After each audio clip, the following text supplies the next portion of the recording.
जय हिंद, नमस्कार दोस्तों। स्वागत करता हूं एक बार फिर से एक वीडियो के साथ डेवलप इंडिया एक्सप्रेस में। दोस्तों, इसी हफ्ते इसी दिन का इंतज़ार है और बिहार की रेल बजट की घोषणा की जाएगी।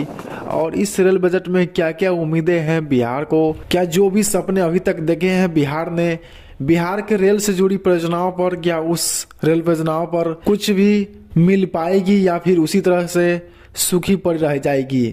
सबसे पहले हम बात कर लेते हैं दोस्तों कि बिहार में सबसे महत्वपूर्ण परियोजनाओं पर जो रेल लाइन है, जो नई रेल लाइन बनानी है, उस पर क्या उस नई रेल लाइनों पर कुछ मिलेगी। पहली जो रेल लाइन है वो दरभंगा मुजफ्फरपुर की रेल लाइन है और काफ़ी चर्चित रेल लाइन है। और इस रेल लाइन के बन जाने से जो दरभंगा से मुजफ्फरपुर की यात्रा है वह कम हो जाएगी और साथ ही जो समस्तीपुर होकर जाती है ट्रेनें, वह जो इंजन का फेरबदल है वो उससे छुटकारा मिल जाएगा और दरभंगा से मुजफ्फरपुर के लिए आसान सफ़र बन जाएगा। लेकिन इसके लिए भी क्या कुछ मिलेगा या नहीं।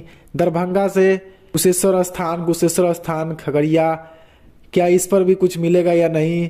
मुजफ्फरपुर न्यू टर्मिनल स्टेशन, क्या अभी तक इस फंड के अभाव में मुजफ्फरपुर की नई जो रेलवे स्टेशन है नहीं बन पाई है। मुजफ्फरपुर छपरा नई रेल लाइन, इस पर भी क्या कुछ मिल पाएगी या नहीं, या फिर इसी तरह से सादे कागजों पर ही रह जाएगी।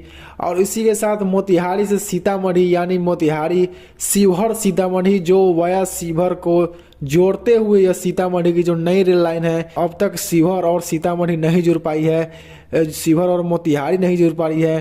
क्या शिवहर रेल लाइन से कनेक्ट हो पाएगी, इस वर्ष में देखने वाली बात है। क्योंकि अभी तक जितने भी आंदोलनें चल रही है, हाल ही में कल ही के दिन यहाँ के सांसद रमा देवी ने जो पूर्व मध्य रेलवे की तरफ अपनी हाथ बढ़ाई है, क्या उससे इस हाथ बढ़ाने से क्या संपर्क मिलेगी शिवहर से सीतामढ़ी या फिर शिवहर से मोतिहारी की। यह सबसे बड़ी परियोजना है और सबसे अहम परियोजना है इस पूरे बिहार की। क्योंकि जो जिला है यह सबसे छोटी जिला की बात है, लेकिन यहाँ पर किसी भी प्रकार की सुविधा नहीं है। यहाँ तक सड़क मार्ग भी काफ़ी जर्जर है और जो शहर अभी तक रेल मार्ग से नहीं जुड़ पाएंगे वो अभी तक उसका विकास समझ लीजिए जीरो ही है। तो इसीलिए यह बहुत ही महत्वपूर्ण रेल लाइन है, मोतिहारी को शिवहर और शिवहर को सीतामढ़ी से जोड़ने वाली नई रेल लाइन की। इसी के साथ अगली जो रेल लाइन है सीतामढ़ी से जयनगर की, सीतामढ़ी से जयनगर निर्मली की, जो सीतामढ़ी से जयनगर को सीधी रेल कनेक्टिविटी प्रदान करेगी और जयनगर को निर्मली से। लेकिन इस पर भी कोई भी सुनवाई नहीं है, कोई बहस नहीं चल रही है, कोई कागजी प्रक्रिया भी नहीं चल रही है। इसीलिए यह भी एक तरह से भूलना अवस्था में ही चली गई है रेल लाइन। और इसके साथ मुजफ्फरपुर से कटरा होते हुए जनकपुर रोड की भी रेल लाइन की है, तो उस पर भी कोई सुनवाई नहीं है। और इसी के साथ जो अगली रेल लाइन है हाजीपुर से सगौली की रेल लाइन, इस पर भी काम चल रहा है, लेकिन अभी भी रुकी हुई है परियोजना। और इसके साथ कई रेल खंडों पर दोहरीकरण, और इसके साथ जो जैसे कि मुजफ्फरपुर से वाल्मीकि नगर के बीच दोहरीकरण के लिए, इस पर भी राशि के अभाव में काम जो है कि रुका हुआ है। और कई जगहों पे काम तो चल ही रहा है, लेकिन हालांकि जिस स्पीड से इस पर काम करनी चाहिए मुजफ्फरपुर वाल्मीकि नगर को जोड़ने के लिए दोहरीकरण में, उस स्थिति में काम नहीं चल रहा है। और समस्तीपुर से दरभंगा के बीच भी पेंच में फंसी हुई है। दरभंगा से आगे नरकटियागंज तक और सीतामढ़ी से मुजफ्फरपुर की रेलखंडों को भी दोहरीकरण करना बाकी है।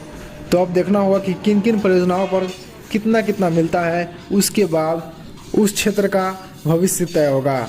और इसी के साथ कई तरह की रेल परियोजनाएं हैं और इसी के साथ नई नई ट्रेनों का भी ऐलान है। जैसे कि दरभंगा से अजमेर के बीच, क्या दरभंगा से अजमेर एक बार फिर चल पाएगी या फिर नहीं, या फिर नरकटियागंज रक्सौल की ओर से जो विद्युतीकरण का काम चल रहा है, इस पर जब पूर्णतः विद्युतीकरण हो जाएगी रक्सौल नरकटियागंज के बीच, तब क्या दरभंगा अजमेर वापसी कर पाएगी।